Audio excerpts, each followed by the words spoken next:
So Greg Miller of Kinda Funny Games, you know, the guy who didn't stand up for his friend Colin, as a co-owner of the company and then booted him out because he made a joke that people within Greg's circle, the progressive media types, did not like. Well, Greg made a tweet related to the Game Awards. He said that DLC should be eligible for Game of the Year. It's a game. It's a game people played this year. If it's good, it should be honored.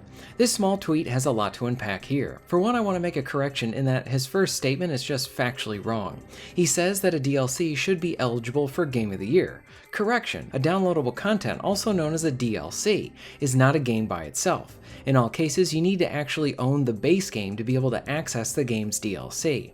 You cannot just buy or play a DLC outright without actually having access to that base game. So just by that simple look of it, a DLC can never be a Game of the Year. He also says that a DLC is a game. Again, no it isn't. You need the base game to actually access the DLC. That is for a particular game. If a DLC was a game, then you would be able to access it by itself. He follows this up with, it's a game that people played this year. Again, we already established that a DLC is not a game, so again, wrong. Now his last point about a DLC being good, that it should be honored. On face value, I do agree with this. If any piece of entertainment, game, AAA, AA, indie, or whatever is good, including DLCs and expansions, then yes, we should praise something that was good. But praising it in the wrong category or form doesn't really do it any good in the long run. I feel like the simple solution to this is that we should have a DLC of the Year category or something like this. This can include all types of additions, from the smaller DLCs to the expansions. This would cover the very best of the horse armors all the way to the blood and wines of expansions. But again, those things are not games. They are additions to a base game that you need to have access to even play the DLC. A lot of this is stemming from the expansion for Elden Ring that was released this year. But the DLC was sold as a DLC, not as a standalone thing.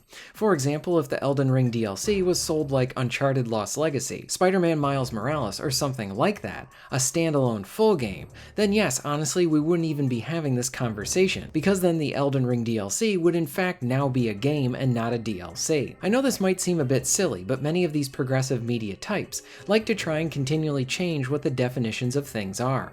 Look at how they look at gender and so on. I feel like the same approach is now being applied here by letting DLCs now be considered games.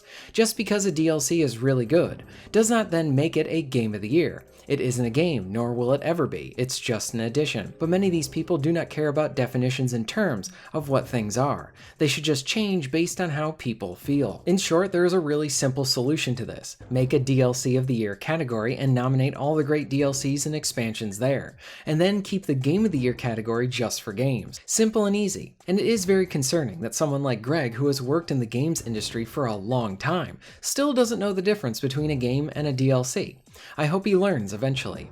What are your thoughts on all of this? Can DLCs just now identify as games? Am I way off base here? Let me know in the comments down below. If you're interested in supporting the channel, please check out my Patreon page. For just $1 a month, you can help to keep this channel going strong, and this allows me to be able to do more for my awesome audience. Please check out the links in the description and pinned comment for ways to support the channel. And most of all, thank you very much for watching.